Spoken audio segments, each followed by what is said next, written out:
Israel says Hamas has just weeks to release all remaining hostages before it launches a deadly assault on the Gazan city of Rafah. Prime Minister Netanyahu has rejected the latest round of negotiations as delusional. With the Palestinian death toll now exceeding 29,000, pressure on Israel. Shmuley said 400 women were shot in the genitals and had their breasts chopped off on October 7th. Dude, I think like... I think that's not the worst thing, because I feel like a broader audience is going to look at that and go like, okay, these guys are fucking getting unhinged. Like, the more ultra-Zionists get free reign to propagandize their psychotic murder fantasies, the more I feel like normies look at that and go, what are you saying?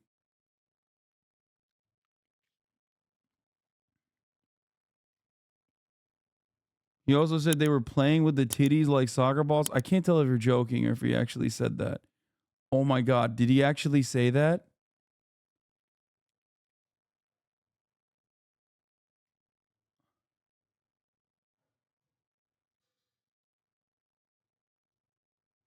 Okay, now I do want to watch that. Globally is mounting. Brazil's President Lula said it's not a war in Gaza, but a genocide. Is he right? Is it time for Israel to end this war? We've invited two of our most passionate contributors to debate this, the American Jewish political scientist Norman Finkelstein, and I like that it's like Norm, who's written many books on the matter and is like a formative scholar on the subject, versus a charlatan, a clown, a fucking hack.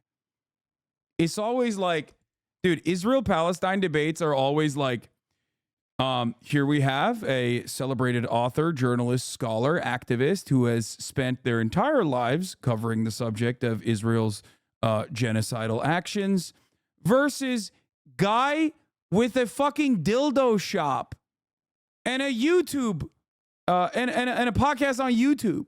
It's like, what is happening? How does no one look at the situation and go, wait a minute, what did you just say? You're putting a fucking scholar up against like a dude who has a dildo shop and a podcast? What? Excuse me. I feel like maybe you, like, are you trying to set up the issue to like make Israel look even more fucking unhinged? I didn't know Finkelstein had a dildo shop. Good one. No, I'm of course talking about fucking Shmuley. Celebrated scholar versus crying baby.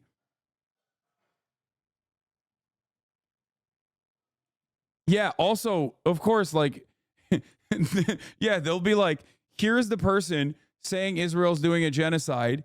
They are literally like, half the time they're like Jewish Israeli, okay?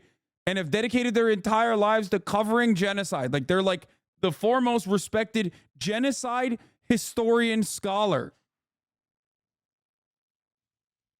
Versus guy who has a lot of opinions and is going to be very loud and smarmy and annoying about them. What? What do you, how is this like, how does this not like ring alarm bells in people's minds? Okay. Celebrated scholar versus paranoid schizophrenic. Are you insinuating dildo shop owners don't have any relevant knowledge? In this circumstance, they do not. Okay? Yes, a dildo shop owner could be very knowledgeable on an issue, but at best, it's a fucking hobby when you're talking to an actual scholar on the matter. Like, I have been covering this issue extensively for many, many years. I have read a shit ton, okay? I would never consider myself a fucking subject matter expert in comparison to someone like Norm Finkelstein. Do you understand?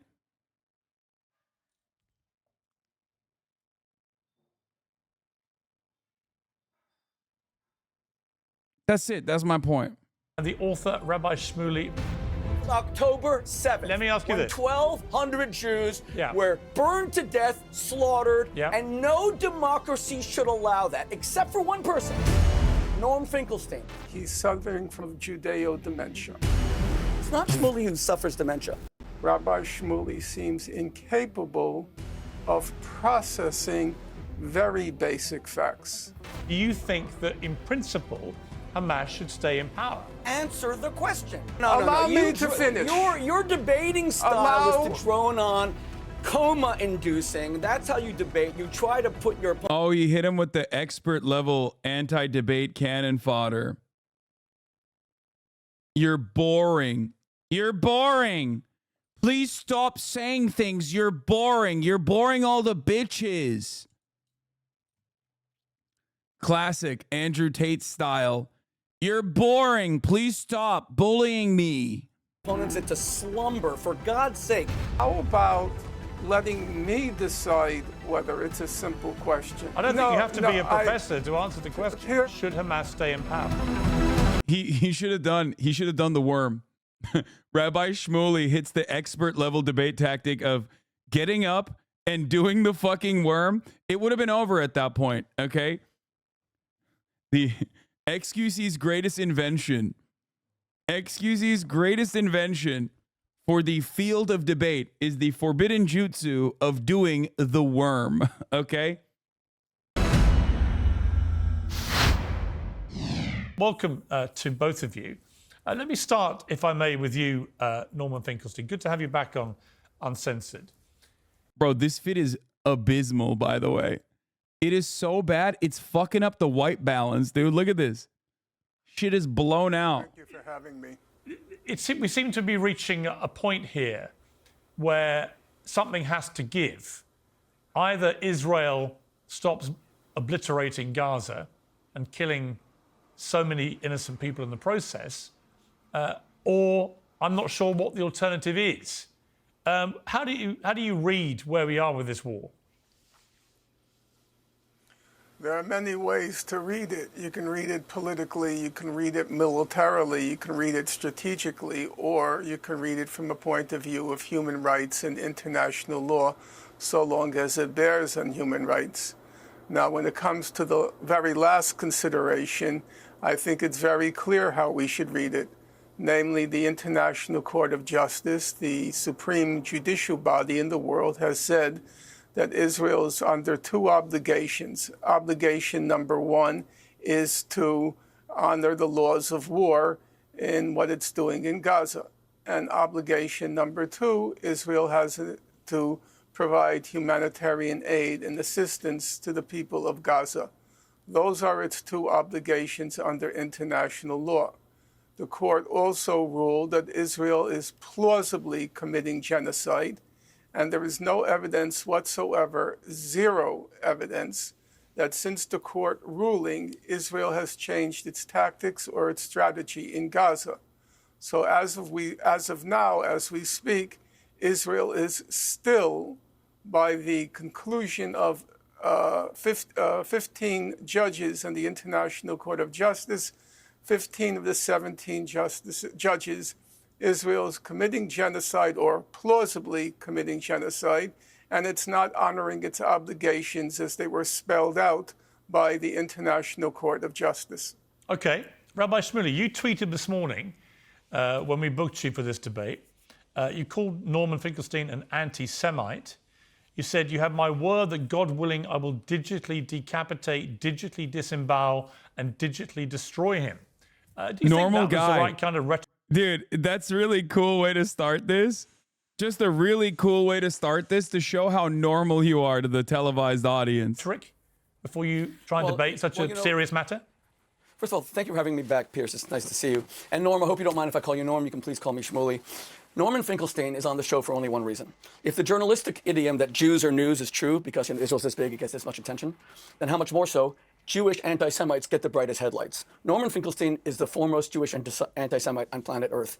He actually attacked his own parents, whose only crime was to be Jewish. Their entire family was annihilated in Warsaw. What? They're not victims. They hated Germans. Dude, he's awesome. Right off the bat, being like, Norm Finkelstein is a self-hating Jew. He's a Jewish anti-Semite.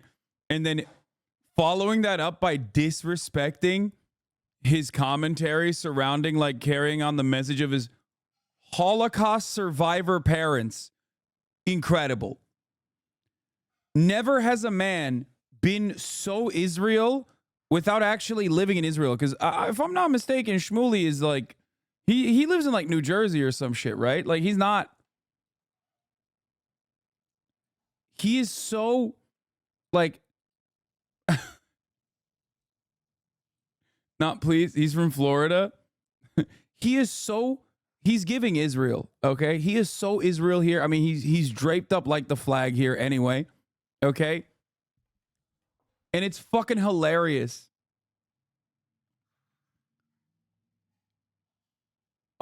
34 MKD 50. Thank you for the 50 gifted subs. Wanted them dead. He didn't think to himself, maybe my parents wanted the Germans to suffer, to stop the war, to break the will of the German people, to stop murdering, gassing 10,000 Jews per day.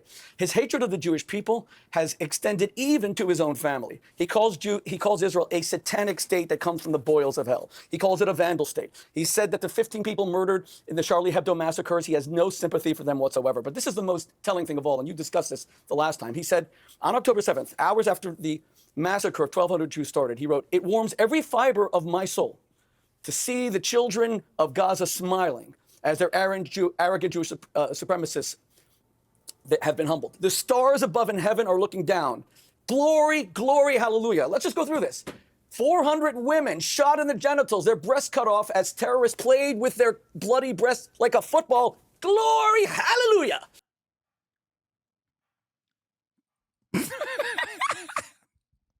What? Bro, what? He actually said that?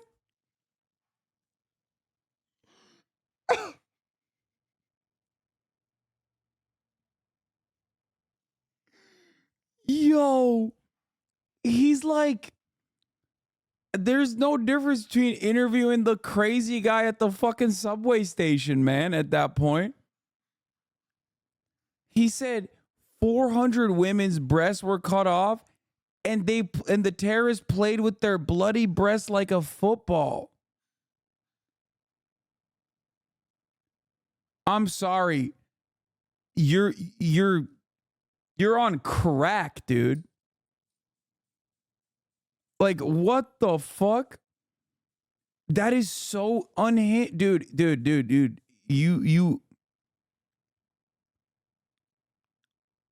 I don't know. I don't know what to say about this other than like, there's literally one account of that actually happening and it's uncorroborated as the person standing right next to that person didn't see it. Yeah, and the guy who said it happened, or the lady who said it happened was like, you know, they asked follow-up questions and she didn't really have too much. And I think saying 400 women had their breasts cut off and were played like a football. I mean, you just don't give a shit about anything at that point. Yeah, that's 800 titties that were cut off.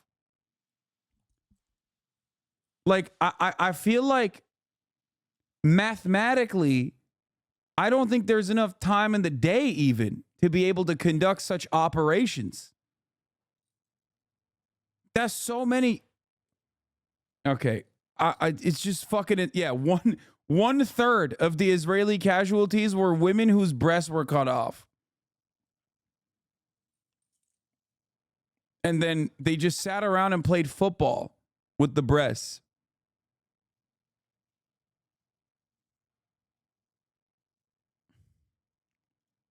Women shot in their genitals, Norm. Glory! You should be a televangelist. Glory! Hallelujah! Children burned to death and beheaded. Glory! Hallelujah! Come on. You're a fair person, Piers. This is exactly what your friend Douglas Murray said, because he refuses to debate Norman Finkelstein. He called him a sociopath. He said Norman Finkelstein is a psychotic. He's not on your show because he's a serious academic. Dude, that's awesome. It's like he's telling on himself. He's literally he's calling himself out right now. He's like, no serious academic goes on your show. After all, only psychotic people go on your show. After all, I'm on your show. Yeah, by the way, Douglas Murray is a fucking straight up white supremacist, but... Wolfgang Benz, professor of Ellingen, who was one of the foremost German historians of the Holocaust, said the only thing interesting about Norman Finkelstein is that he needs a psychiatrist. Okay, well, look, Professor right. Wolfgang... Wait, one second. Professor Wolfgang... I want to just ask you this, though. You see, it's interesting. Norman Finkelstein gave a I thought, a pretty measured argument in response to my first question. You've gone ad hominem immediately and attacked the man. Yes, sir. That, sir, is an ad hominem. How dare you, sir? Don't you do it. It's like, wow, man, you fucking sure told him. Not the issue and not the question that I asked you, which is to respond to what he was saying, which is a growing feeling around the world, by the way, that Israel is now committing, as he put it, as the court said, a plausible genocide. I don't happen to think it is genocide they're doing, but what I do think is happening is that there is a shameful number of innocent women and children being slaughtered on a daily basis, and I don't see what the end game is other than the obliteration of most of Gaza and many people living there. So to answer that point, So let me answer your question directly. First of all, when you quote President Lula of Brazil, he is a criminal who served in jail for corruption. He has zero credibility. He also knows nothing about history. Wait, I'm sorry. Yeah, I don't know if you're up to date on this stuff, but you know, Lula Livre, okay, number one, totally fucking exonerated, absolutely fucking the political machine landed him in jail over faulty bullshit charges. The fuck do you mean? Even if he did go to jail for corruption, by the way, for like real charges, that still doesn't change the reality that, like, you know, Israel is doing a genocide. This guy has one fucking speed, dog. One speed and one speed only. And that's just anyone you bring up, I'm going to shit on him. I'm going to do a character assassination. I'm going to try my very best to just like spit out as many psychotic facts that are not even factually accurate at all. History. 10,000 Jews were gassed a day for 4 years after the Wannsee Conference in January 1942. To compare that to Gaza is an abomination. Secondly, Norman Finkelstein is a liar. The International Court of Justice specifically said that Israel is not committing a genocide. So when you tell me, why do I... No, they didn't. No, they didn't. What do you mean? Dude, it's like looking at an ongoing court case and being like, well, they haven't finished the deliberations yet. No, if anything, they did say there's enough credible evidence that they certainly are doing a genocide, which is precisely the reason why there's enough evidence here that we will continue we will continue the deliberations. What the fuck? It's the exact opposite of what he's saying. The truth is the exact opposite of what he's saying.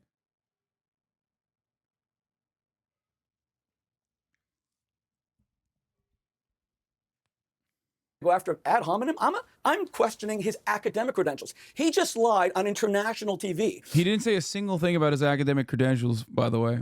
South Africa sued to get the ICJ to declare that Israel's committing a genocide, and they said they're not committing a genocide, and they said they would not stop the Israeli offensive. That is a straight-out lie. Okay, well, all right. If you're going to call Everyone in my Zionist Jewish community has Shmuley's take on the court findings is actually so delusional. Dude, that's so funny. It's like, yeah, listen, guys. Listen, yes, the judge said that I would be released on bond until my court date, but that basically means that I'm vindicated. I'm perfectly innocent of the charges. That's what that means, right? As the deliberations continue, my man took innocent until proven guilty to be the most maximum position. He took the innocent until proven guilty to the maximalist position that you can, which means you're innocent because, you know, guess what? I haven't been proven guilty yet. The presumption of innocence means that I'm technically innocent completely and utterly. Wait, no, hang on. No, if you're going to call him a liar, amongst other things you've called him, I'm going to go back to Norman Finkelstein and get him to respond to that. Would you like me to respond now? Yes, please. Yeah, I think it's only reasonable you should. Yeah. Well, I'm not sure what was the purpose to inviting either me or Mr. Shmuley to this program, because obviously we are on two entirely different wavelengths. Mr. Shmuley is in the business, which is not surprising, of character assassination. Yeah. Also, Rabbi Shmuley's. I shouldn't even say Rabbi Shmuley. I don't even think he is full blown rabbi, right? That's like marketing.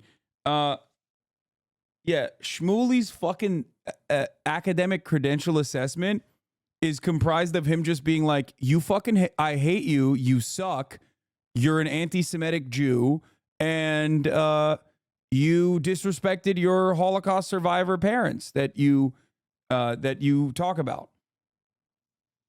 What credential was addressed here? He's in the business of libel.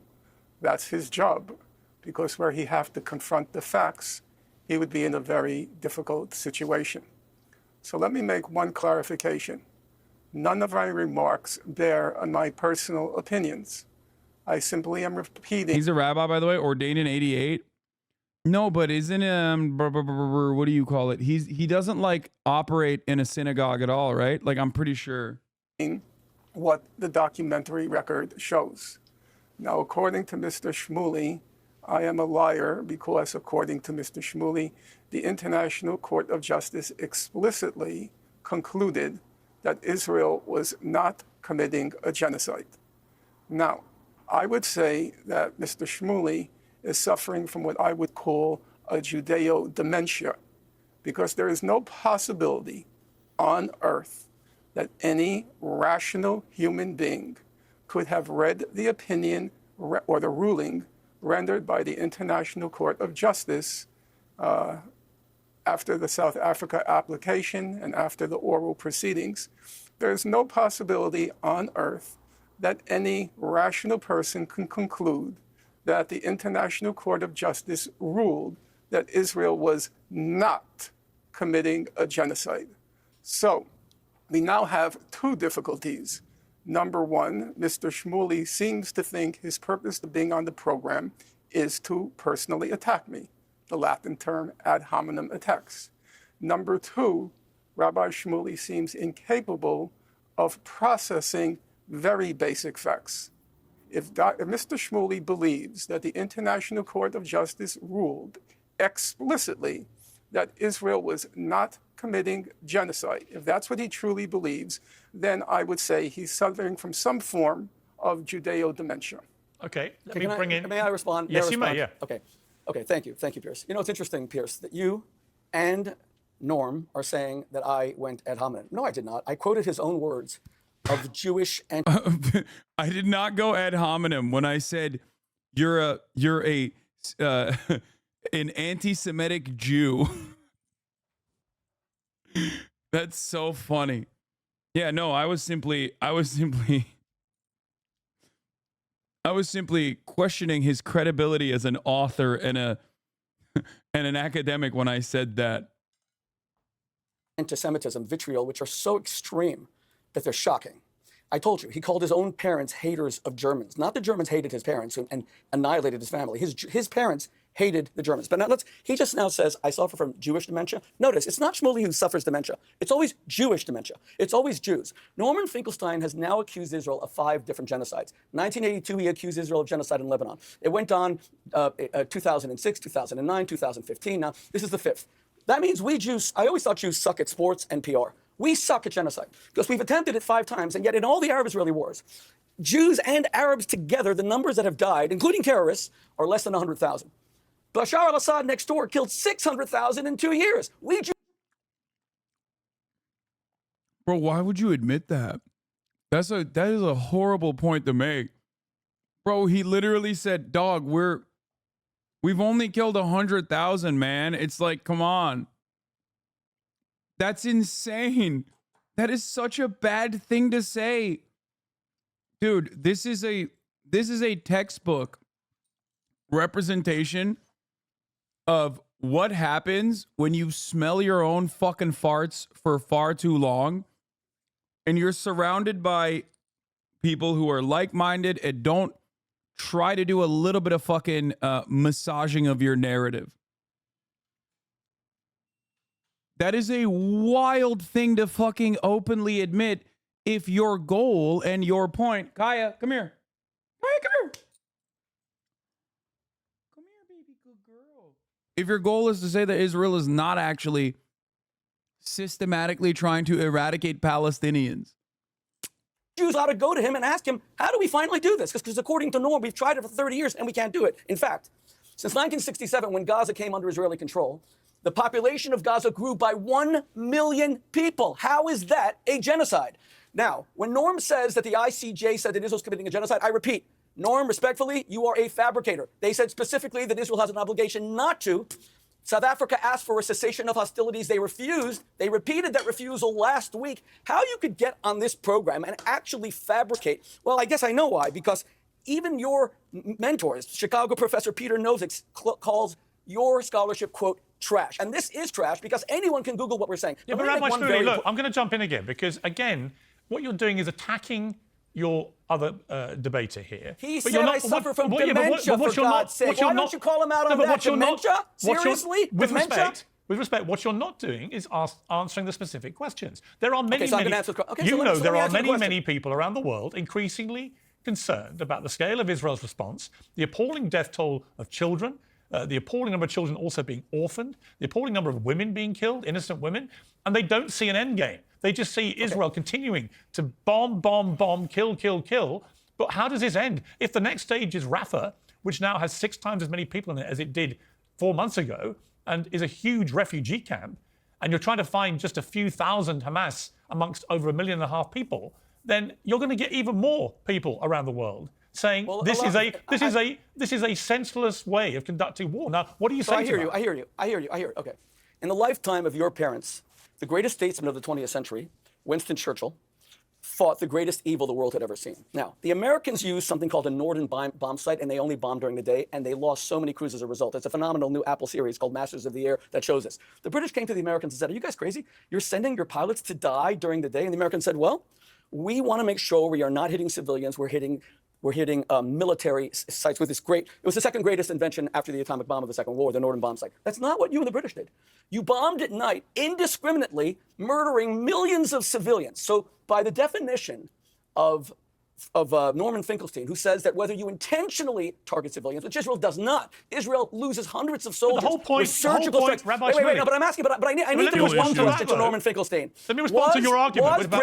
Was Britain a terrorist state fighting the Nazis? Okay, yes or no? I will come indiscriminately. Yes, I'd like to hear his response. Let me ask Norman that. What I would say to that, for what it's worth, is that there was huge regret over things like the carpet bombing of Dresden, which led directly to Cologne, Essen, Dresden. Which led directly, by the way. It was April 1945. Let's go to Cologne. Let's go to Dresden. Let's go to Hamburg. Let me finish. Yes. Which led directly to the Geneva Convention to try and prevent these things happening again. Many people think what's happening now in Gaza is a form of that happening again. God. Norman Finkelstein. No. What is happening with Piers?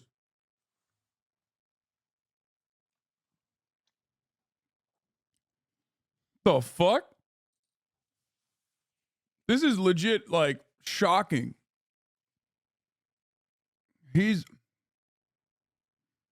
What the fuck? Oh, no, what's happening in Gaza is what the Americans did with the Norden bomb site. The Israelis are using surgical targeted strikes. Well, they're killing a lot of children. Hamas lives under their homes. If Israel's Hamas builds... Rabbi Shmuley, with respect, if Israel's being that precise, why is it killing so many children? Firstly, I want to know what is the accuracy of your numbers, because I trust Hamas as much as I trust... They're complete liars. Secondly, Hamas... Okay, got it. Unfortunately, wants these children to die, because the more that die, the more you're going to challenge me on TV. Israel wants them to live. Israel withdrew in 2005. Hamas builds their military installations under these children's homes, under their kindergartens, under their nurseries, under their hospitals. All right, let me bring in... We now found 350 miles of tunnels under children's homes. That's the size of the New York subway system. I want to be fair to both sides on time. Norman Finkelstein, your response. What would you like me to respond to? I suppose the analogy with World War II and the fact that indisputably, many hundreds of thousands, if not millions, of civilians died in that conflict. And the argument is it was for the greater good of defeating the Nazis. Do you see any parallel with wanting, and I completely understand Israel's desire, fervent desire, to eliminate Hamas after what they did on October the 7th, particularly as Hamas has stated again and again, they want to keep repeating it again and again. So on that particular argument about when you wage a war against whether it's the Nazis or Hamas, I wouldn't be stoked, callous, about bombing civilian populations if I was advocating for a side in the genocidal campaign that was doing the genocide. Okay? Because between Hamas and Israel, no matter how much Hasbara dick riders and ultra-Zionists fucking claim that this is the case, Israel is far closer to the Nazi regime than Hamas is. Hamas, a lot of civilians tragically will get killed in the process, but ultimately that shouldn't stop you going ahead with the war to try and achieve your goal. What do you say to that? What I would say to that is there's a very good reason why this case was brought before the International Court of Justice. That is, as I'm sure you know, that if you examine what Israel has done in Gaza since October 7th, by virtually every dimension you examine it, the intensity of the bombing, the density of the bombing, the magnitude of destruction of civilian dwellings, civilian. It's literally like there is no, like, people don't look beyond, like, oh, well, victims of the Holocaust, 6 million Jews, right? And the Germans were doing the Holocaust. The Nazis were doing the Holocaust to the 6 million Jews.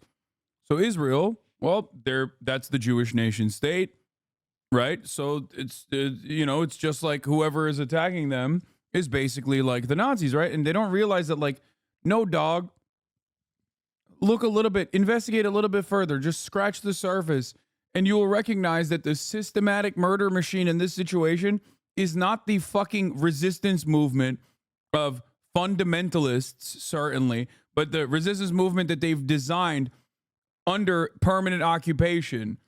It's the people doing the permanent occupation. There are no parallels between the quality of these two guys' answers. It's insane. Yeah.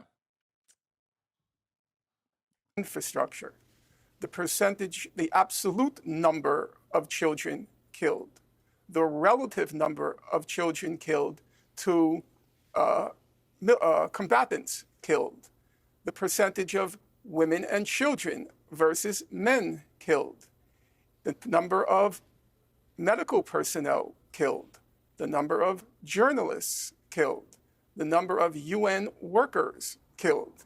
By virtually every dimension that you examine the conflict, by virtually any and every metric that you examine the conflict, Israel's assault on Gaza, which we should bear in mind is among the most densely populated places on God's earth, and it has been sealed off from humanity since 2006.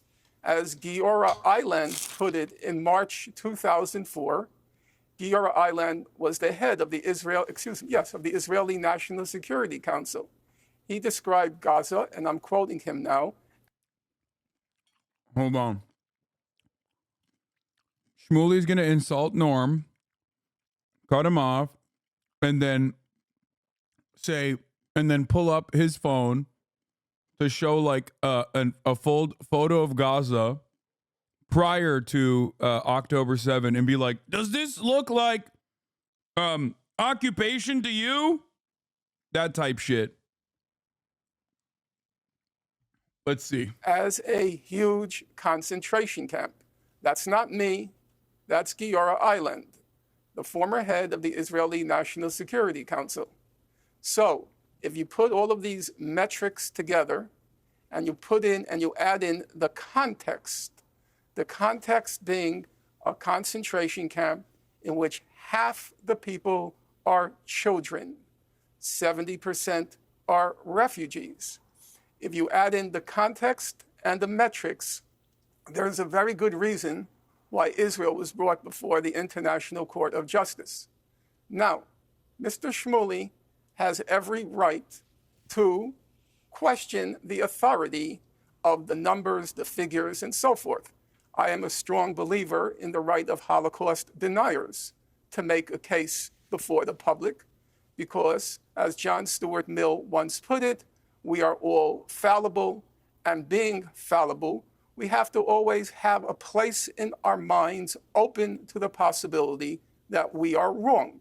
So, like Holocaust deniers, I do believe that Rabbi Mr. Shmuley should have the right to speak. However, granting that right, he has a very tall order. If a Holocaust denier wants to deny the Nazi Holocaust, he or she has to refute a vast corpus of scholarship attesting to the reality of the Nazi Holocaust. In the same way, Rabbi Shmuley, if he wants to deny that a plausible case for genocide can be made in Gaza, he has to refute a vast body of documentation. And that documentation ran, as it was presented by the South African application, it ran to 84 single-spaced pages with literally hundreds and hundreds and hundreds of footnotes. Now, that's the first hurdle. Are we really allow me to finish.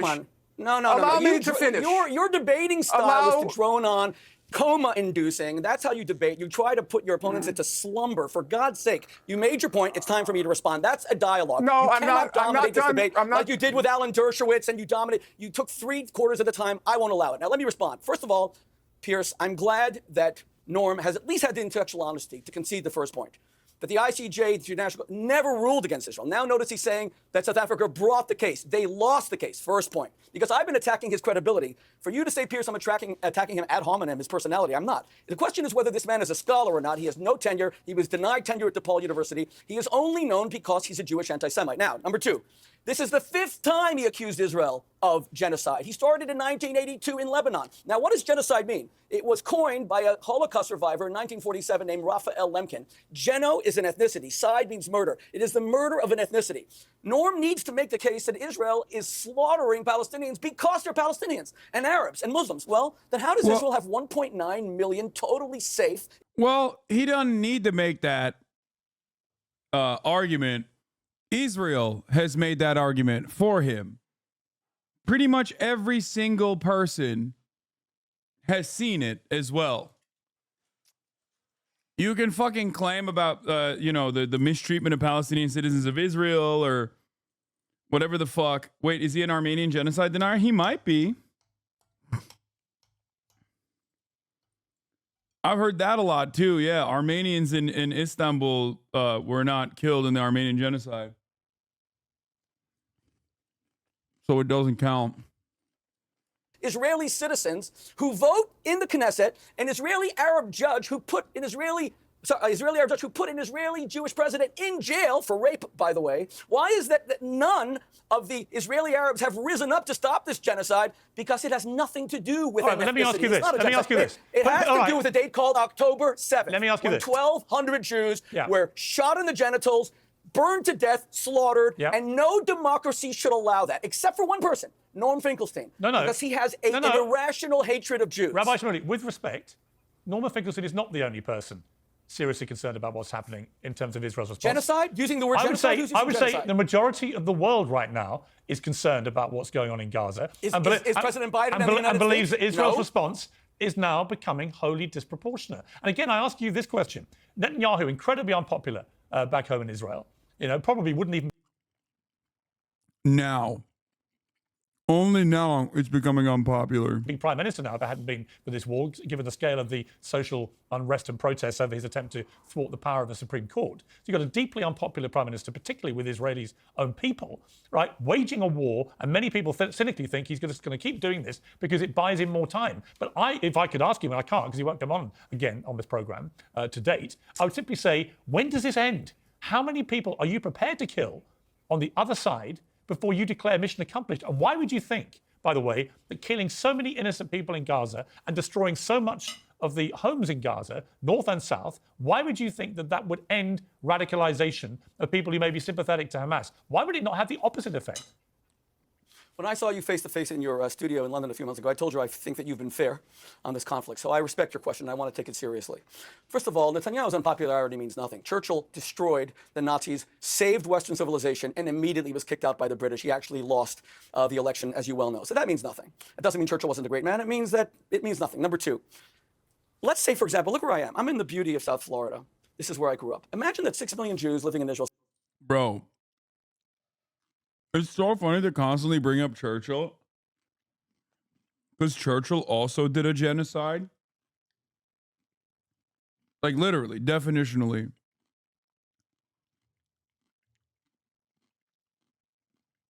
It's funny. And yeah, I mean, obviously, he's bringing up Churchill in fucking South Florida, which is mind-boggling to me. Like the fact that he's not even living in Israel, it's like, what the fuck, man? Brother, you ain't even living there. What's going on? Go live there.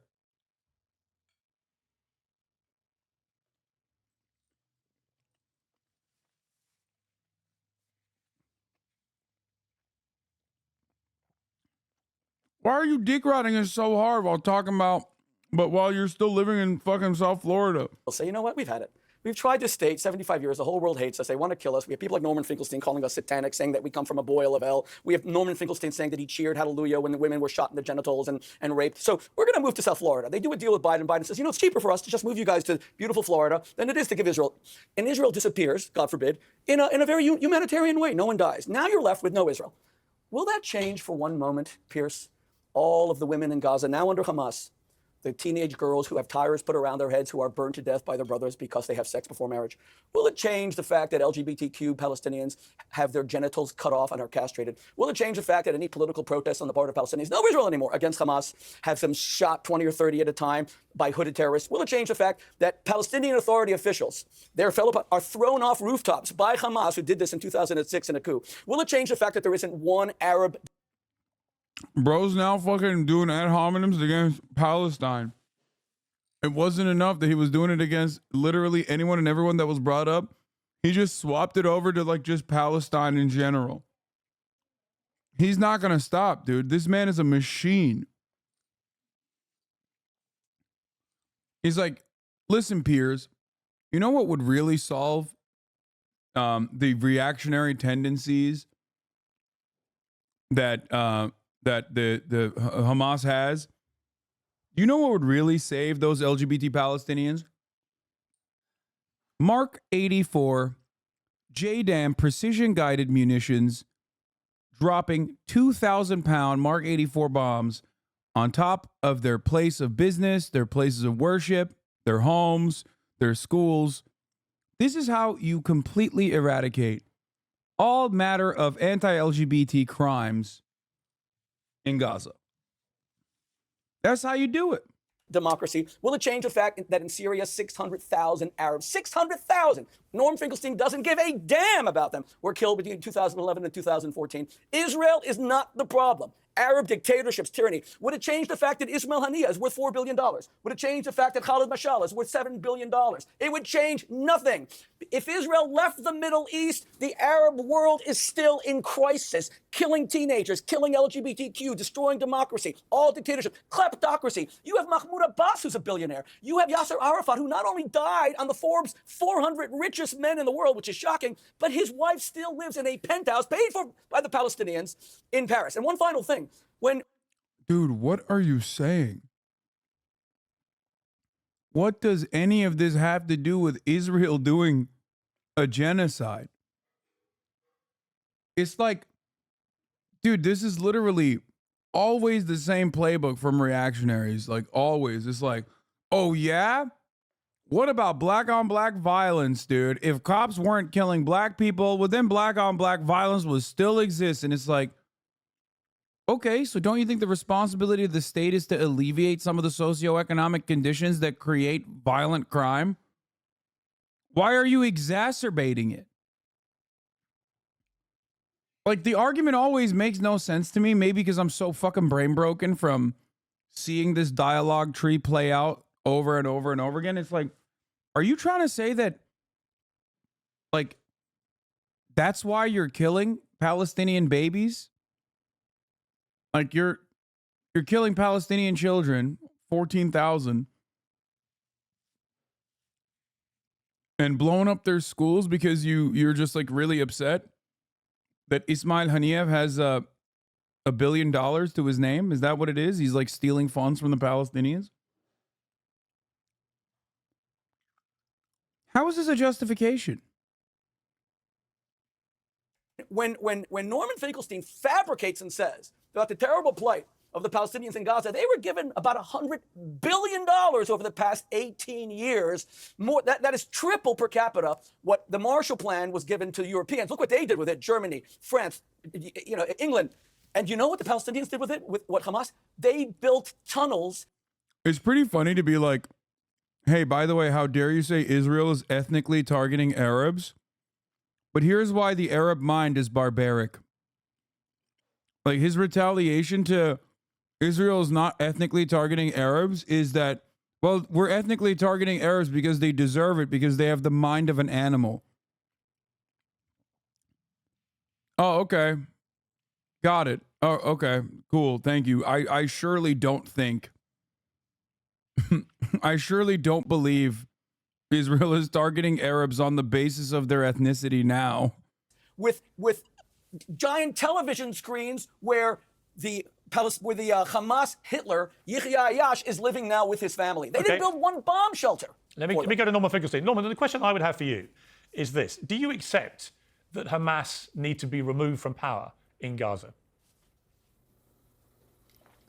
I would say that the preeminent, I would say that the preeminent question at the present moment ought to be, do I accept the fact that the Israeli government ought to be removed from power? Well, hang on, that's a different question. No, with respect, that's a different question. I can ask you that Piers, separately, but the specific question I have for you... Piers,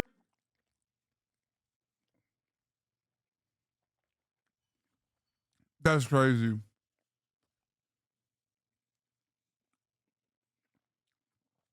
Bro, you let Shmuley fucking yap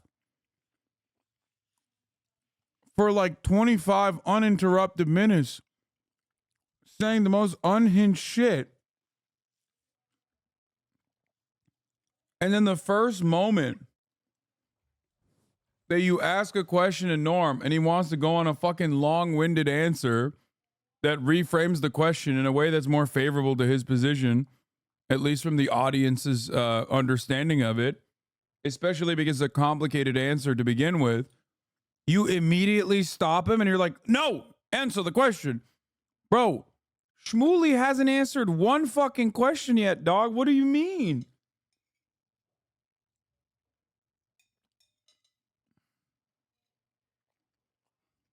Particularly given what you said after October the 7th, is simply, should Hamas remain in power?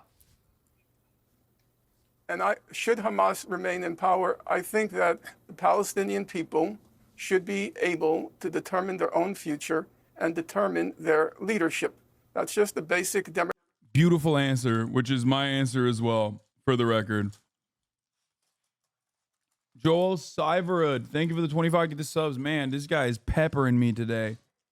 Joel Siverud.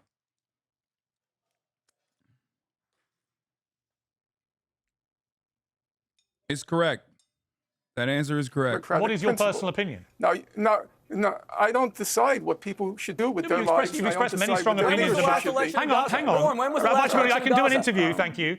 The problem I have with that response is you're very quick to level the charge of genocide at Israel, and many people would agree with you, many wouldn't. But you're not so keen to be held to account for your view about Hamas. And I don't see Hamas is born out of a necessity for resistance.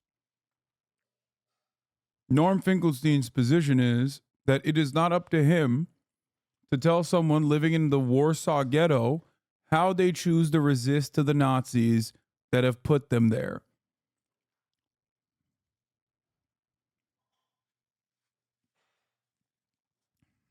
That's for later. Okay? That's it.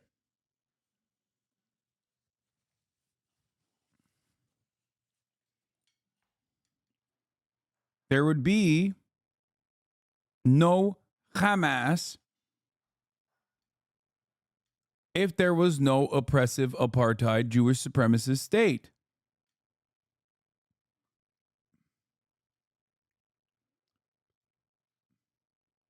how anyone, after what they did on October the 7th, could possibly conclude they should stay in power.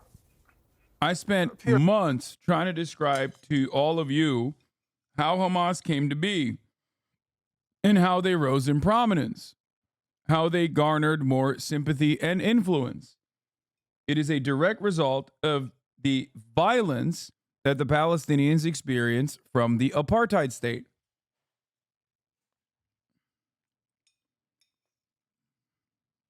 That's it.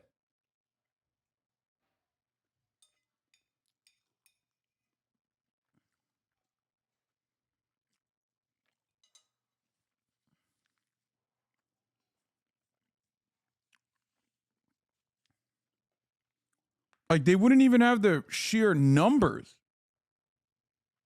that they were able to get to if there wasn't a real purpose. It's so stupid.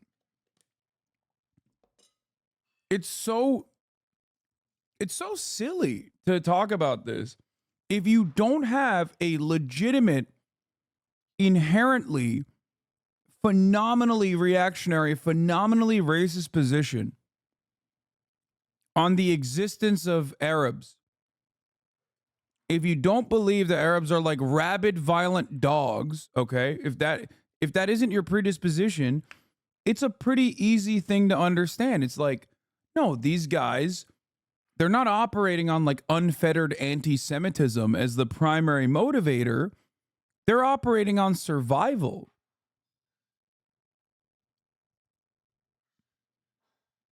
It's not Arabs, it's the Islam. No, that's just copium. Doesn't matter. Islam, Arabs, doesn't fucking matter. You're just a racist fucking idiot. After all, one of the most major regional allies to Israel is a Muslim country. It's the Muslim country that I'm from, Turkey.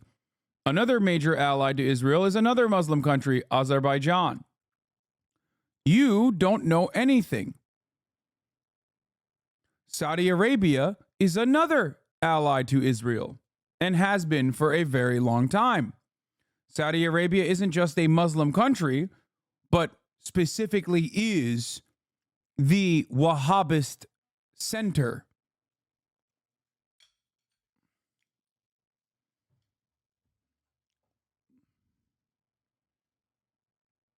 It's bullshit. You come in here and you think you have an educated perspective on the matter. You look at the aesthetics of a situation and you add on your own learned racism and you apply it into a situation without ever thinking about any of the other externalities, without ever thinking about any of the other factors at play. This is, unfortunately for you, a stupid way to argue. You are morally incurious. You're intellectually incurious. And you will shut out actual good analysis if you keep operating like this. I'm not saying you're a moron. I'm not saying you're doing it deliberately. I'm simply stating that this kind of bigotry, much like every other kind of bigotry, will shut off a decent way of analyzing any situation. It's very easy. It's maybe even there's this sedating element when you're like, oh, but I feel comfortable. It's like a warm hug. It's what I know. Of course they're doing this because they're anti-Semitic. That's how Islam is. They're barbarians. You have now completely shut out actual analysis. It's the, yes, intellectual laziness of bigotry. Don't do it. I don't want to have to redo the interviews you did with me. I was very clear about my opinion when you asked about October 7th. I was also very clear as to what I believe Hamas should or shouldn't do regarding its leadership or its current power in Gaza. I've not tried to evade any of your questions. Okay, well, for those who may not have seen the previous interviews. For those who may not have seen our Okay, previous fine, then conversations, I simply that's ask fine, again. that's fine. It is a simple question. Okay, should, that's fine. should Hamas stay in power? Because Israel's whole argument is that they have to keep going with this warfare to eradicate Hamas. And my question for you is, do you think that in principle Hamas should stay in power? Well, Piers, I'm going to answer you because I never fear the truth, and I'm not going to try to evade your question. Let's take a simple metric. We'll take the question of children killed. Oh my On God, October answer the 7th, question. Should Hamas stay in power or No, These not? are, sir. different, these Answer are the answers to question. different questions. Just answer the question, Norm, for God's sake. You said you don't want to evade the truth. you- Should okay. Hamas stay in power or not? Answer the question. Piers, either you're going to moderate the program or there's honestly no point in continuing. I do think it's You a very. have to I have to decide. say. I have to say. I do think it's a very simple question, and it goes right to the heart. No, it's not. It goes right to the heart. This is why you know he's a fucking disingenuous hack, by the way. Okay? Think about the level of moderation he applied to fucking Shmuley. And then think about like how aggressively he's pursuing this gotcha, which is not even a gotcha at all. Every single person involved in this process knows what the correct answer to it is. Norm Finkelstein already gave the correct answer to it. If the Palestinian people will Hamas to continue being their governing body, then they should be, and I am not going to be the person to tell them that is not correct. I am not going to be the person that tells the Jews in the Warsaw Ghetto how they get to resist to an apartheid state.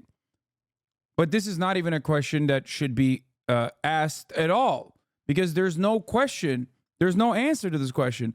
Hamas has not been in power. It is not a real power center. Hamas is simply a militant resistance group. What are they resisting to is the major point of contention here. That should be what you're focusing your interest on.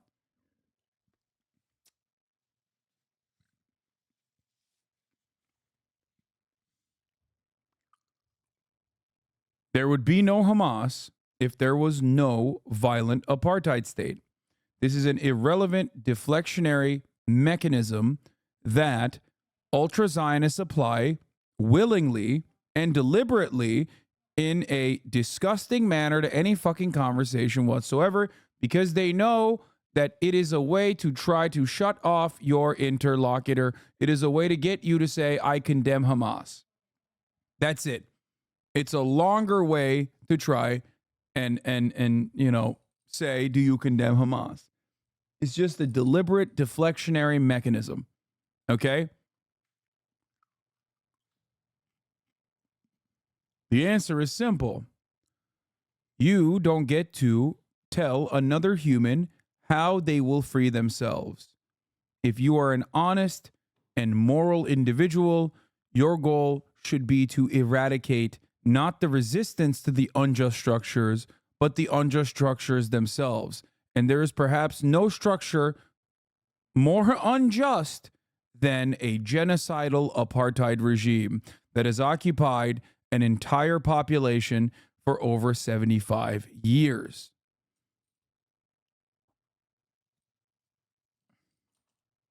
Heart of Israel's argument about why they are continuing to execute the war. Piers, how about letting me decide whether it's a simple question? How about letting me decide? Well, either Hamas stays in power or it doesn't, doesn't it? Okay. I don't think you have to be a professor to answer the question. Piers, there's a difference between whether or not Hamas stays in power and whether Hamas should be in power. So let me get into the stays in power is a military question. Should be in power, well, let's look at it. I say if Hamas, which is responsible for the killings of 36 children on October 7th, should not stay in power, then you must certainly agree, Piers, and I'm going to kindly ask you to please answer me. You must surely agree then that Israel, which has killed now approximately 12,000 children and is plausibly accused of having killed them in the course of a genocide. Now, I'm going to ask you, Piers, to please answer the question. What is your source for 12,000 children? What's the source? What is your source, please? Okay. What's your source? Well, it's the Piers, Palestinian please Health tell Authority that- run by Hamas. We know that. Run by Hamas. Wait. No, Answer Rabbi the question, Shmuley, Norm. you You're don't a scholar. interrupt. This is actually an important question and an important moment in the debate. Continue, Norman Finkelstein.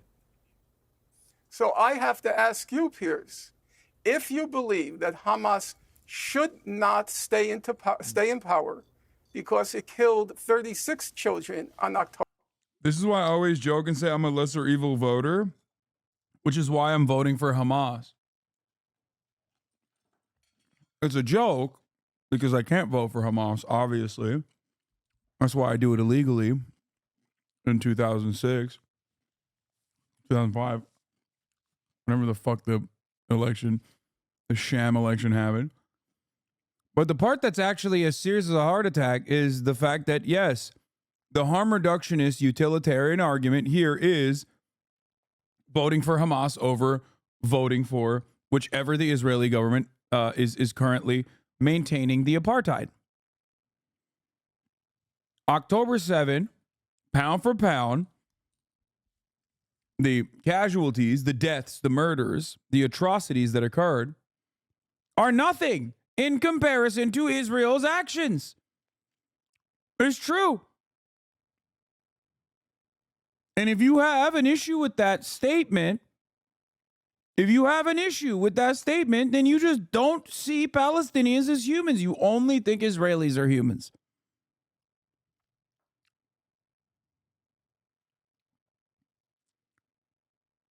If you are a liberal, if you are a harm reductionist, you're voting fucking Ismail Haniyeh every time on that goddamn ballot, okay?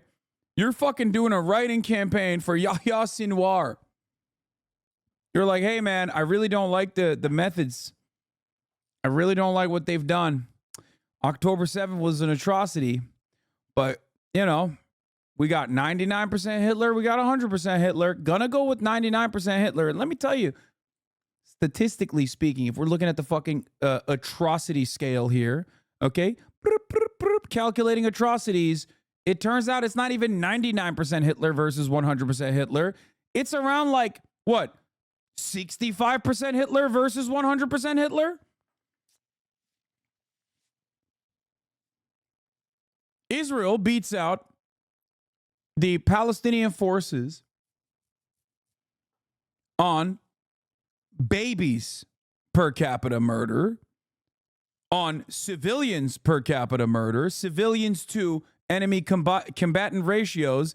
Israel loses, or, well, wins. Israel has killed far more civilians than it has enemy combatants. Israel has killed a far greater number of children than enemy combatants in comparison to enemy combatants. Israel has destroyed a far greater percentage of civil infrastructure in Gaza than Hamas has in Israel. They are the far greater evil in this situation.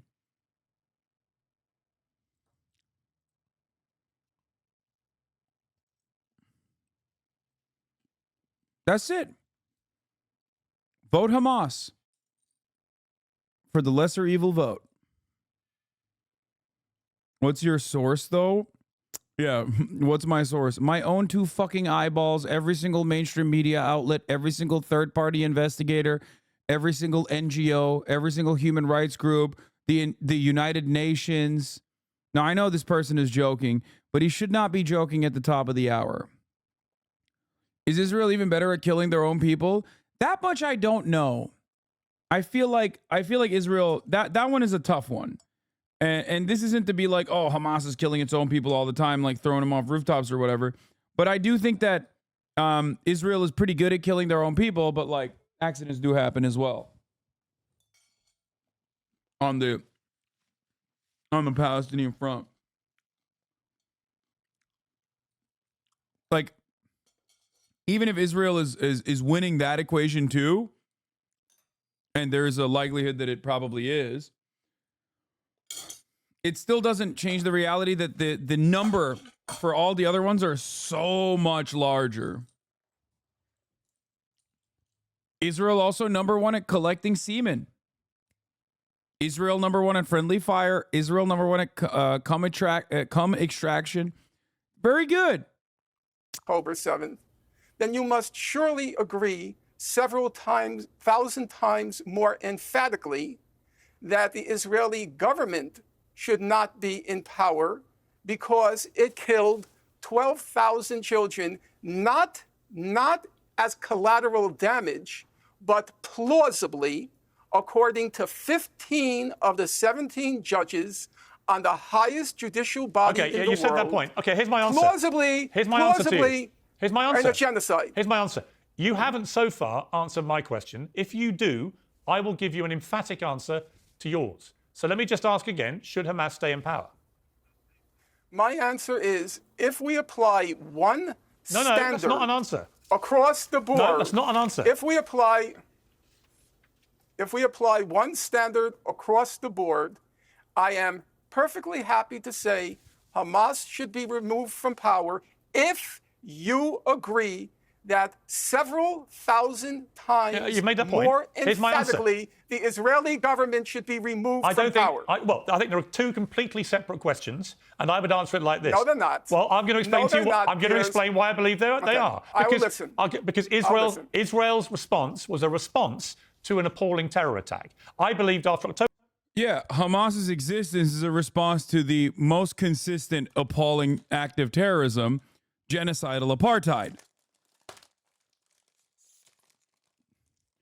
So at that point, you have to literally fucking ask yourself, what is worse? A question many genocide deniers have actually found the wrong answer to. If you ask a white supremacist, supporter of the South African apartheid, they would say, no, the ANC is far graver of an evil than the white supremacist apartheid regime in South Africa. If you ask the average person, a moral person, a smart person, a sane person, person with a heart, they would say, regardless of the crimes that the ANC may have engaged in, and there was certainly violence, the far greater evil was the systematic exclusion of black people and those with any kind of black ancestry from regular participation in South African life. The apartheid is a far graver, far more violent evil. That's it.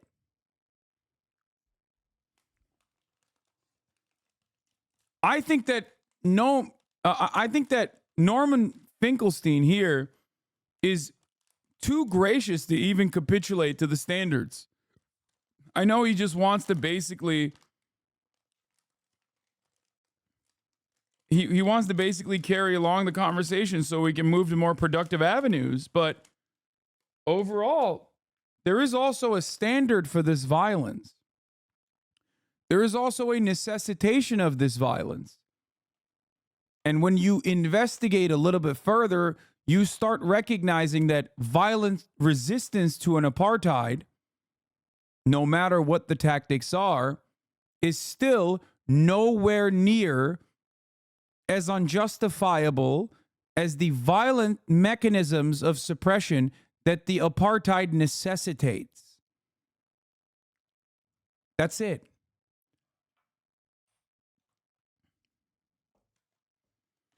Because the standard of violence is set by the oppressor. The standard of violence is set by the colonial power. The standard of violence in this circumstance is set by Israel. October the 7th, Hamas rescinded any right to continue having any power over Gaza and should be removed. The only debate would then be, how would that best be done? And I had serious question marks about Israel's response. In response to whether hang on. Let me finish my sentence, please. And in response to your question, Norma Finkelstein, about Israel's government, no, I do not believe they should continue, actually. I think this government has lost the faith of its people. I think Netanyahu in particular has lost all confidence and popularity with the Israeli people, who blame him for what happened on October the 7th. And so, no, I don't think they should stay in power, actually. I think both countries should have new leadership and new governments. That's my answer. But again, I'll just come back to you. Hang on. I don't equivocate either with the other. You can divorce the two questions. You can say, after October the 7th, should Hamas stay in power? yes or no. And then you can have a question mark about whether this current Israel government should stay in power because of the way they responded. They're two different questions. But you, Norman Finkelstein, so far, well, hang on. Wait a second, Rabbi Shmuley. I just want to get one answer out of Norman Finkelstein. This is what really pisses me off.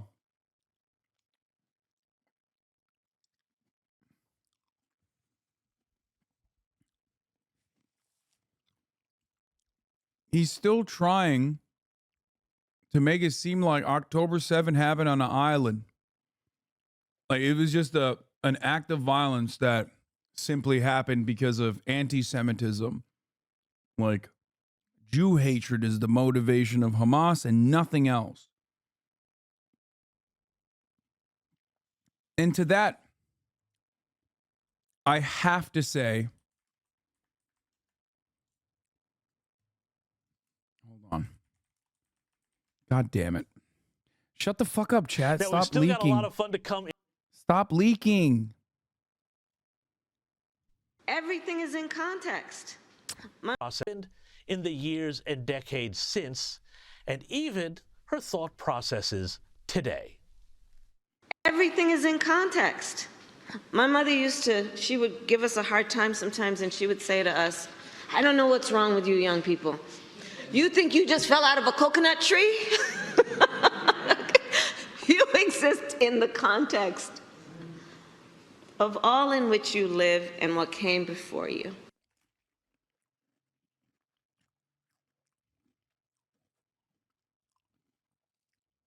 Piers Morgan, you did not fall out of a coconut tree, and neither did the Palestinian population. The Palestinian population existed within the context of all that came before it. You cannot talk about October 7 without talking about what came on October 6, what came on October 5, and what came far before it for 75 years.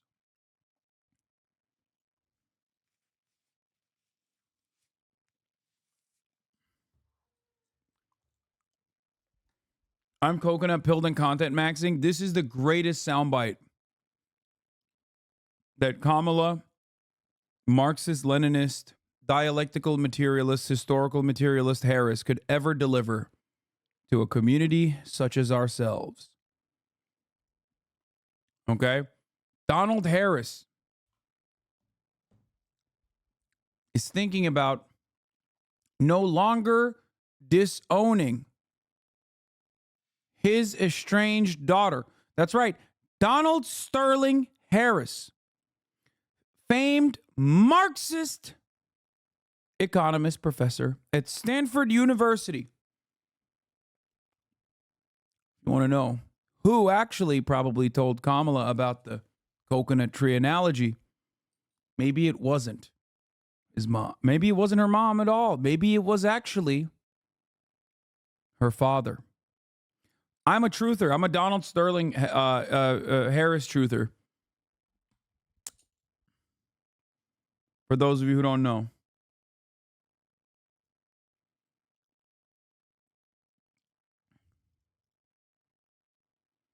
Her father is a Marxist? Wait till you find out. Wait till you find out. So is Pete Buttigieg's father as well. I have no idea what the fuck you're saying. Please elaborate. The coconut tree analogy that she talks about is like, is basically somewhat, I mean, it's dialectical thinking. It's foundationally a Marxist way of thinking.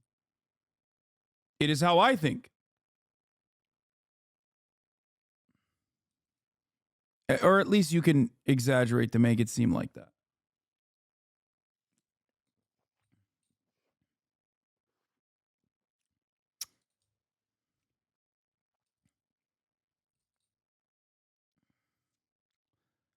It's saying that we are determined by historical conditions. We don't live in a vacuum of abstract debate purgatory.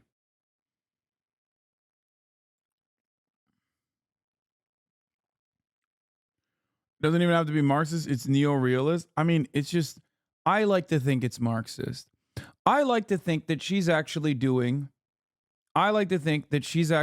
historical materialism. Men make their own history, but they do not make it as they please. They do not make it under self-selected circumstances, but under circumstances existing already, given and transmitted from the past. The tradition of all dead generations weighs like a nightmare on the brains of the living.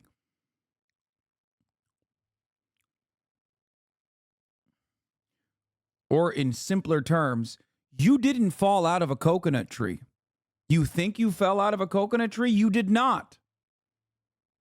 You exist within the context of everything that came before you.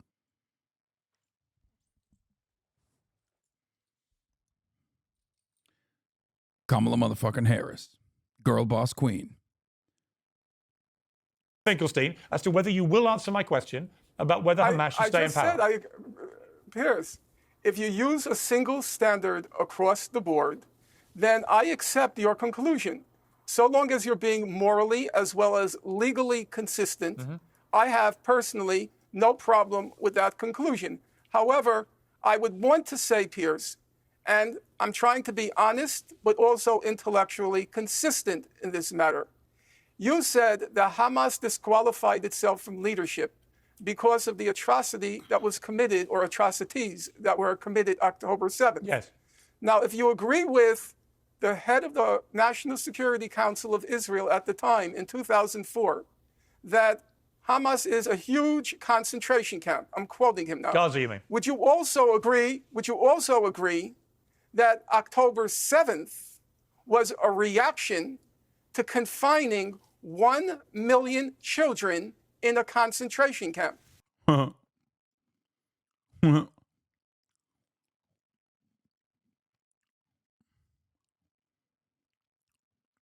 You support Palestine, Muslim? I don't know why you sound like an Oblivion NPC. You support Palestine, Muslim?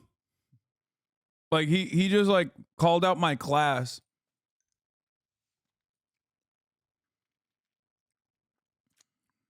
Stop in the name of the law.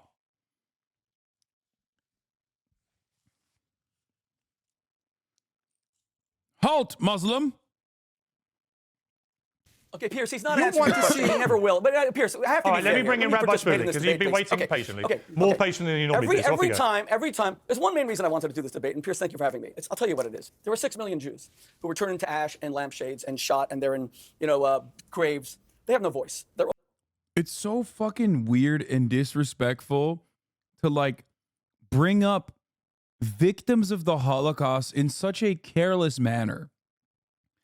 You are betraying the severity of the crimes when you, one, do it in this like charlatan style way that you're doing it, especially doubly fraudulent to do it to defend ongoing genocide. It's gross. It's triply fraudulent and gross when doing it against a person who is a direct descendant of Holocaust survivors, 2 Holocaust survivors.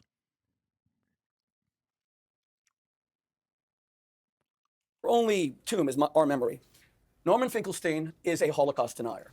He has said that David Irving, the #1 Holocaust denier on earth, who Britain despises to their credit, who lost huge against Deborah Lipstadt, he said he's a great historian. Every time he calls Gaza a concentration camp, as if there's gas chambers there, as if there's SS Einsatzgruppen going around shooting Palestinians, he denies he is a Holocaust denier. Now, why does this matter? Because why won't Norman Finkelstein answer your simple question about whether Hamas should stay in power? And don't tell me this is ad hominem. In 2016, he gave Norman Finkelstein's like, yeah, my parents are, I don't know what survivors, which greatly informs my perspective on history and how this should, and what humans should and shouldn't do. Yeah. They come from a ghetto. I don't know where. an interview where he said that he essentially makes his income through giving speeches. He said that he gave 40 slips to his accountant for speeches against Israel. That doesn't mean he doesn't mean what he says. No, wait 1 second. Hold on. It He then doesn't mean he complained doesn't that it was mean what he reduced to says. 4. No, 1 second. Hold on. If he attacks Hamas, he said that his speeches went from 40 to only 4. He'll be down to 0. Now, here's the point. You're right. It doesn't mean that. But when you pressed him in your first debate, you did so admirably, Piers. Shani Luke's parents stayed at my house for the past 10 days. She was the woman who, within an hour or two of the attack, a German-Israeli woman, was put dead, shot in the head, stripped naked. I maintain that she was the most desecrated woman in world history in terms of how many people saw her naked body. As that was happening, Norman Finkelstein wrote, it warms What is he saying? every fiber of my soul about these Bro, he's just hyper-focusing on this one. scenes in Gaza. And glory, glory, hallelujah. Now, to your credit, you pressed him on this in the first interview. And you know what he said? He said, I had no idea. I only thought 50 Jews had died. I didn't know 1,200. So 2 questions. Number 1, Norman Finkelstein, how many Jews need to die before you are no longer celebrating their death and saying glory, hallelujah? Is it 51? Is it 500? You know, 1 black man was murdered in Minnesota. His name was George Floyd, and tens of millions of people marched against his murder. God bless them. But for you, we need 49 other dead black men before they start marching. Number 1. Number 2, what you're confessing, Norm, is that you are a joke of a historian. He's so gross.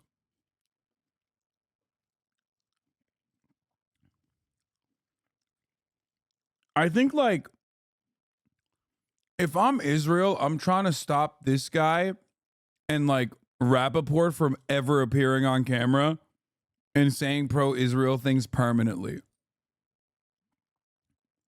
Like, seriously, like Alan Dershowitz, this fucking freak, Michael Rappaport, Amy Schumer, these are the best heroes of Israeli Hasbara. Like, this is so bad. It's just you are doing the exact opposite. If your goal is to defend Israel, just make sure E. Fartlow is nowhere near Twitter. Or pay them to say anti-Israel shit. Because honestly, this is having a reverse polarizing, negatively polarizing effect.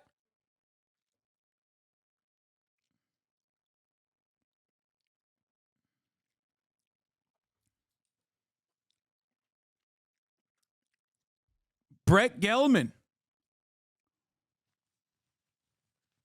I feel like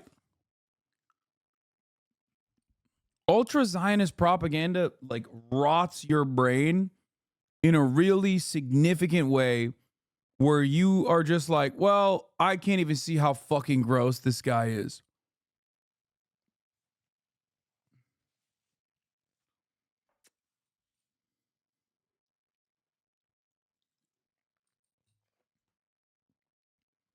When is it anti-Semitic?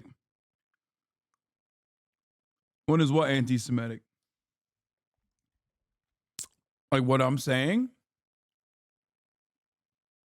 I'm not pro-Israel, brother. In the words of a Twitter user who made fun of Kanye West after he refused to say something about Palestine, Kanye West decided being a Zionist is the most anti-Semitic you can be. So he chose to be a Zionist.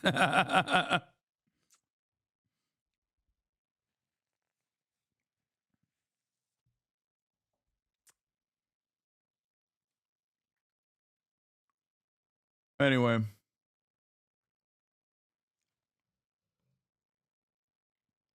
As a Jew, I have zero respect for others who blindly buy into Zionism. No, I get it. I totally get it, man. Listen, everybody is susceptible to propaganda. Okay? It's very powerful. That's it. Breaking through all of that and coming to your own conclusions requires a stroke of luck for sure and a shit ton of self-criticism. And I say this as someone who, as a Turkish person growing up in Turkey, who believes that the Armenian genocide happened, like you have to understand, like I grew up in that environment and it took a lot for me to shake that off.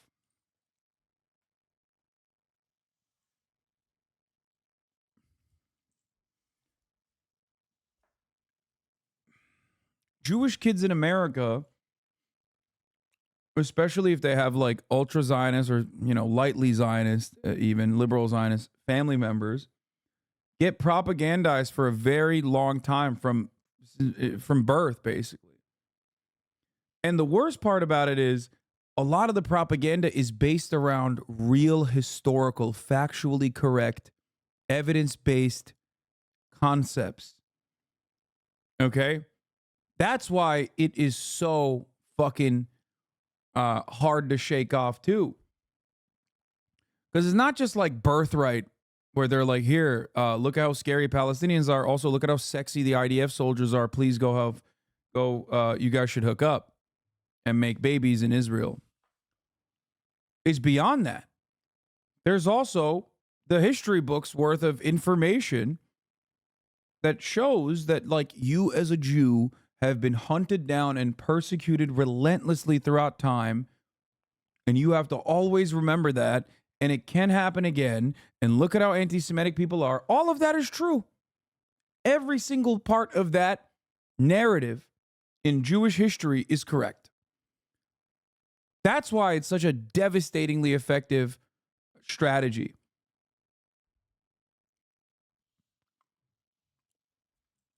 Because it surrounds itself, or at its core, it has fundamental, historically accurate truths.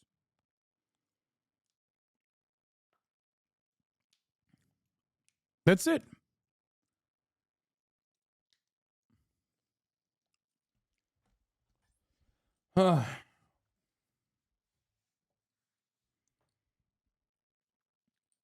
Like, why do you guys think?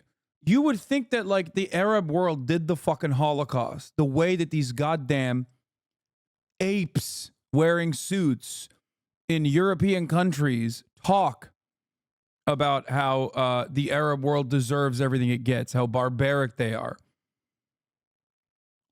It's an abdication of responsibility by the Germans, for the record. It's a very comfortable narrative. So you can maintain your moral superiority. We're the civilizing force of the world. We would never do genocide. We would never be anti-Semitic. How dare you? That is for the Arabs, the barbarians. You know? Isn't calling people apes further dehumanizing people? Yes. And I love doing it.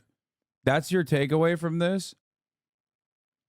If that's your takeaway from this, when I say apes in suits, what I'm simply mentioning, and I hope you guys understand this, is that the way that Europeans who come from a colonial historical background present themselves and their actions and their history within the framework of a civilizing force, that they're somehow above it all. Okay? They're somehow above it all. That's why I like to say, Angloid or things of that nature, basically. It is what people historically have regarded the victims of colonial occupation. You know?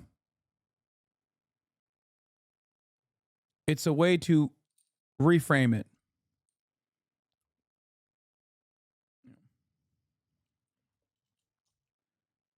Intellectual gods observing and judging the vermin from above. Exactly. And yet, that's why I say ape in a suit. Like, you wear the suit and you present yourself as elevated. After all, you're not a mere tribesman, right? You have science. You have the might. You have the will of God backing you. And therefore, of course, these are supposed to be your servile subjects. Like, the fuck do you mean? They don't know any better. There is that air of superiority that a lot of people, especially the European mind, often finds itself susceptible to such ways of thinking.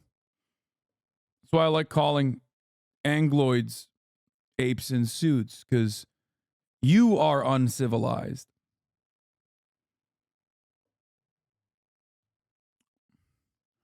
What's really ironic in all this is that growing up in a Zionist community, we were taught that Israeli terrorist groups during the founding of Israel and teachers called them terrorists, but the takeaway was that they were ultimately good. Yeah, I mean, Leahy, Stern Gang, openly called themselves terrorists.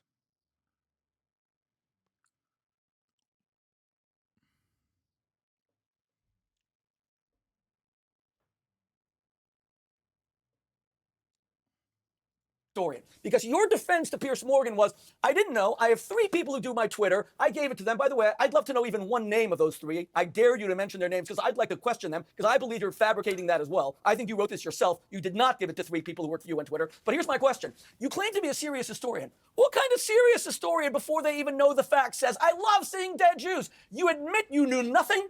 You say that you had no knowledge, and you were saying, glory, hallelujah, may more Jewish women be shot in the vagina and have their breast cut off. Now,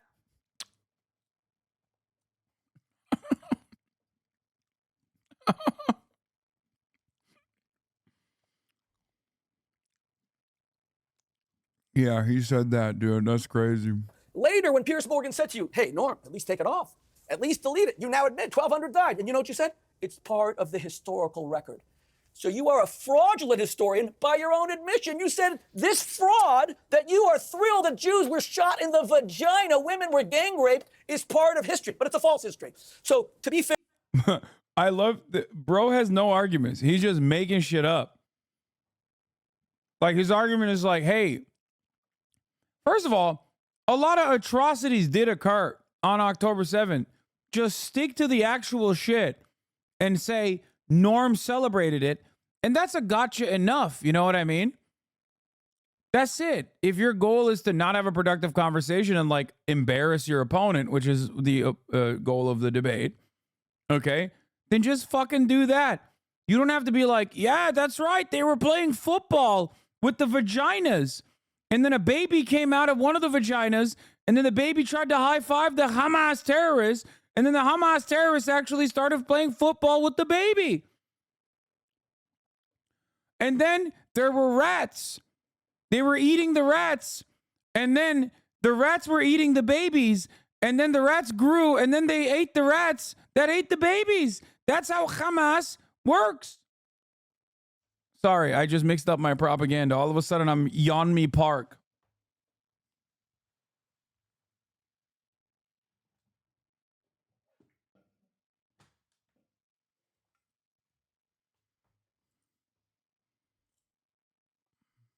fair, Piers, when you tell me ad hominem, come on. The man either has credibility or he has no credibility. Okay. He has no tenure. Yeah, okay. Let me give the final word to Norma Finkelstein. That part is fucked up because he has no tenure due to Alan Dershowitz. People are going to clip that and say you're trivializing October 7. Yeah, I don't give a shit, dog. People say whatever the fuck they want. They say it anyway. Bro, people say I'm a fucking Vladimir Putin supporter. They call me Osama bin Laden. You saying people are going to clip that doesn't change that reality. They're going to clip it anyway. If you know they're going to clip it, you know, show the full context when you see it.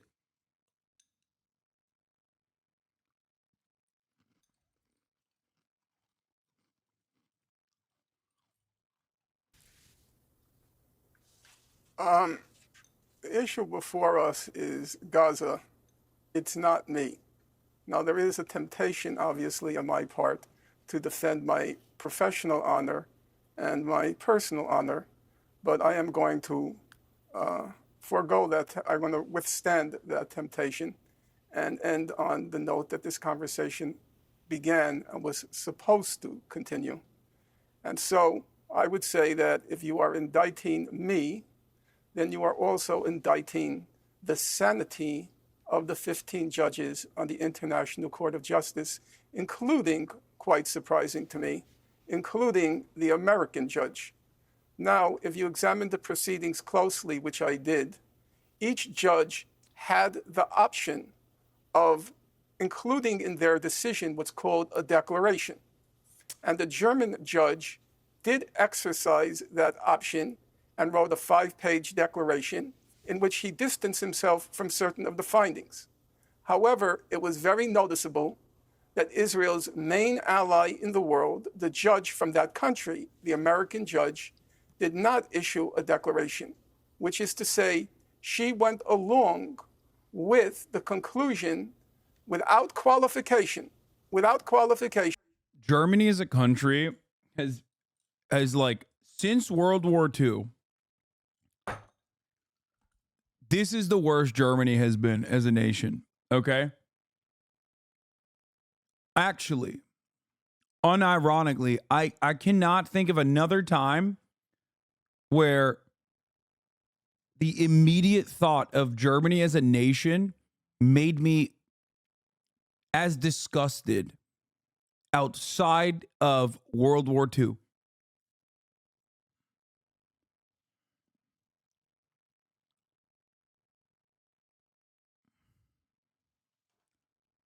Straight up.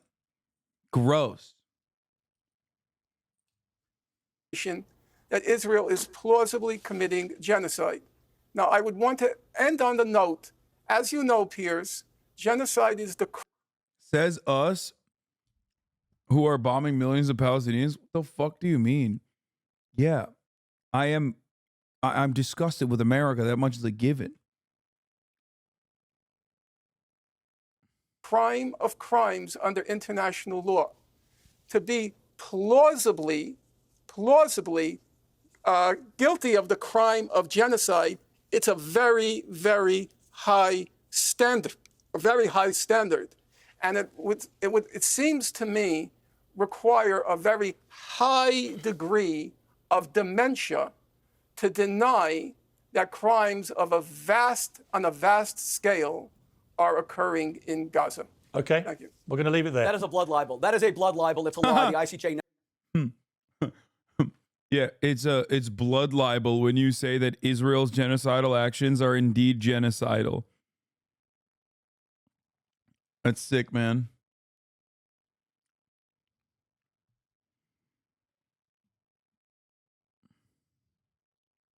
Never said that. That is pure blood libel. Norm, you may as well say that we Jews mix blood into of Christian children into our matzahs, poison the...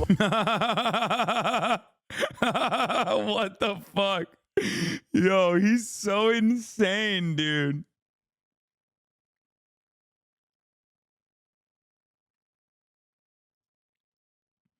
Shmuley celebrating the ICJ decision is literally just like when Virginia Jeffrey and Alan Dershowitz settled and the Dersh went on an exoneration media tour. Oh my God, you're right. And they're rivals, the besties, Shmuley and Dersh. The Dersh! For those of you who don't know. He said Israel's genocidal actions being called genocidal is akin to blood libel and then proceeded to describe it in great detail. He's so fucking awesome, dude. Blood libel. Thank you. We're going to leave it there. I'm going to run it again. That is a blood libel. It's a lie. The ICJ never said that. That is pure blood libel. Norm, you may as well say that we Jews mix blood into of Christian children into our matzahs, poison the wells of Europe. You are guilty of a blood libel. The ICJ never said that. Yo! No, it's even funnier. He didn't even say Israel's actions are genocidal is blood libel. He said saying that the ICJ's decision to continue that there's plausible evidence that Israel has genocidal intent, which is a matter of record. This is not an issue where there is deliberation. That's just a matter of record. Ben Shapiro once did this to me. When I talked about during the George Floyd protests, I talked about the IDF teaching the American police forces after 9/11 about counterterrorism techniques, which also included the strategy of kettling and corralling protesters. And I wrote this tweet out, and then what's his face, Neon Ass Taster, he got mad. God, Podhoretz, the Podhoretz's nephew. Come on, there's definitely enough people that are brain broken here that knows who I'm talking about. John Podhora is his fucking nephew.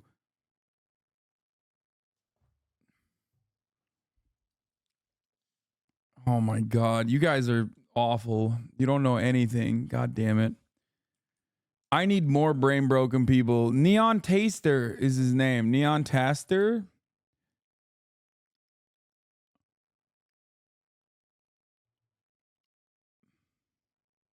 Or is it not Neon Taster? It is him, right? Yeah, Neon Ass Taster. Yeah, John Podhora is his fucking nephew.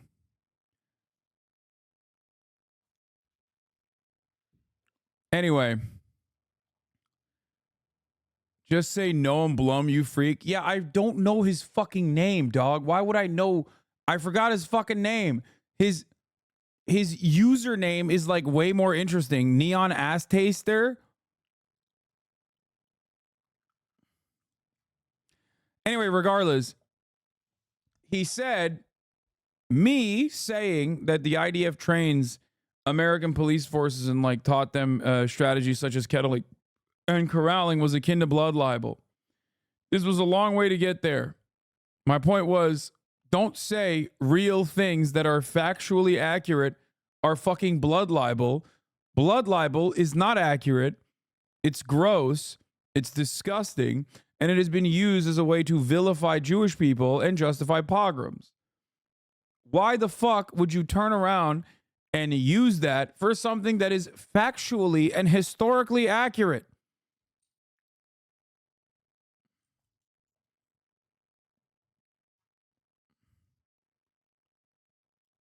They ruled in Israel's favor. You, sir, are a liar, and you are guilty of a libel against your own people and against your own parents. Your parents were not haters. They were victims. They did not hate Germans. The Germans hated them and tried to murder Rabbi them. Shmuley, You owe your parents' memory and apology. We're going to leave it.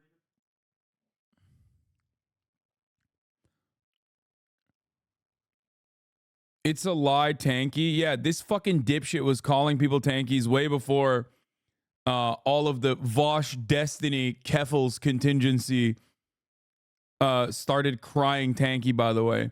Think about that. I wonder. Bringing back all the classic blood libels. If you had BLM in your buy and you were shocked by the kettle and corral strategy you saw the American police engage in, where they push protesters into pockets and gas them, you should also know they learned that from the IDF.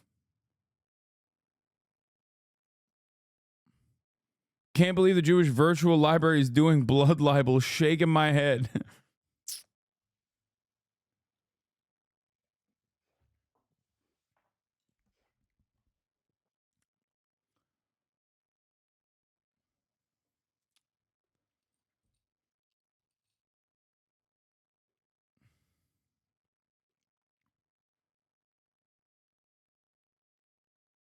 Yeah, and then Ben Shapiro retweeted him.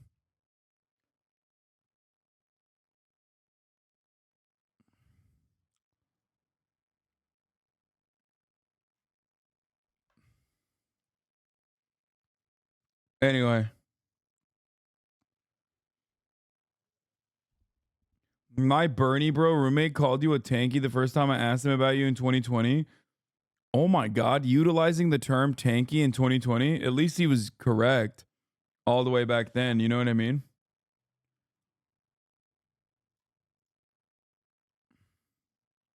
I love tanks.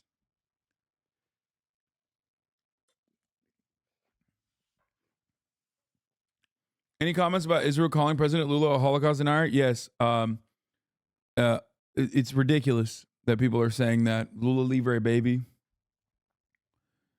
All right, here's what fucking this dipshit had to say after the interview, apparently.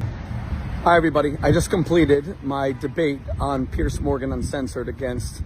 I love Felix. Does this guy sleep on a cheese grater or something? What is going on in the world of Zionist skincare? Oh, God. Your consistency is now broken? Okay, whatever. America's foremost Jewish anti-Semite, Professor Norman Finkelstein. America's foremost anti-Semite. Yo, I'm telling you, man, this dude literally is like, yeah, no, Nazis and neo-Nazis, whatever, dude. Do they like Israel or not? That's what I care about. It's like, you know who? Oh, he said Jewish anti-Semite? I thought he said America's foremost anti-Semite. Debate on Piers Morgan Uncensored against America's foremost Jewish anti-Semite. Oh, sorry. He said foremost Jewish anti-Semite. Professor Norman Finkelstein. Professor, I use the word loosely. He's not tenured anywhere. I promised you I would digitally decapitate, digitally disembowel, and digitally destroy him. And God willing, you'll decide whether I kept my promise or not. Why do I speak that way? And people say we shouldn't speak that way. It's to draw a line between our opponents and us. We don't decapitate people. We don't shoot them in the vaginas. We don't cut their breasts off. We don't behead their children. We Jews are moral. Even Israel's worst enemies has not accused even a single Israeli soldier, as they falsely accuse us of genocide, of rape, for example, because they know that's impossible on the part of an Israeli soldier. What we do is defend ourselves in the public sphere. We do stop the libel once and for all. We stop the defamation. We digitally decapitate people on news programs. We digitally disembowel people. Sick. He's so Reddit. He's like, yeah, I'm doing my part. He has the same energy. He has the same energy as like one of these like fucking annoying Ukrainian Israeli flag in the bio accounts. Yeah, I'm doing my part to digitally decapitate my interlocutors in the marketplace of ideas. Oh, that's funny, man. You're killing it. Dog, if your job is to do fucking propaganda for Israel, your existence being associated with Israel is a permanent L for Israel in a sequence, in a long history of L's, okay?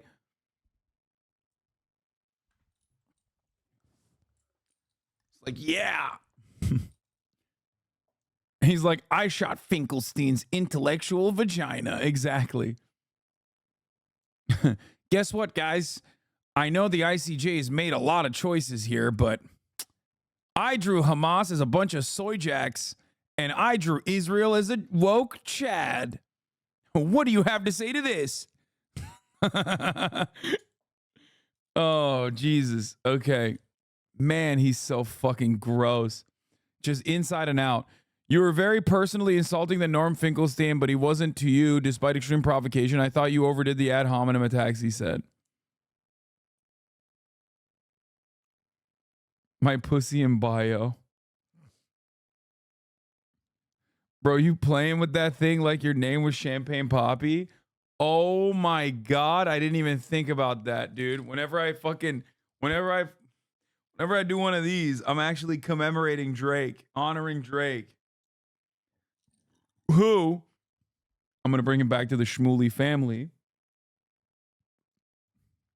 Okay.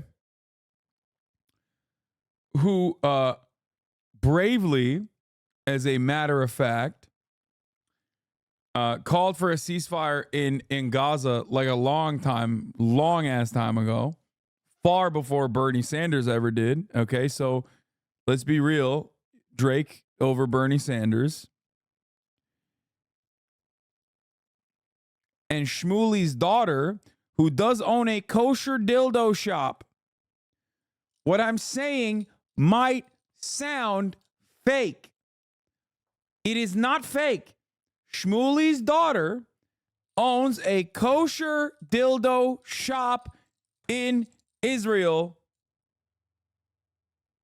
Was very mad at Drake for calling for a ceasefire.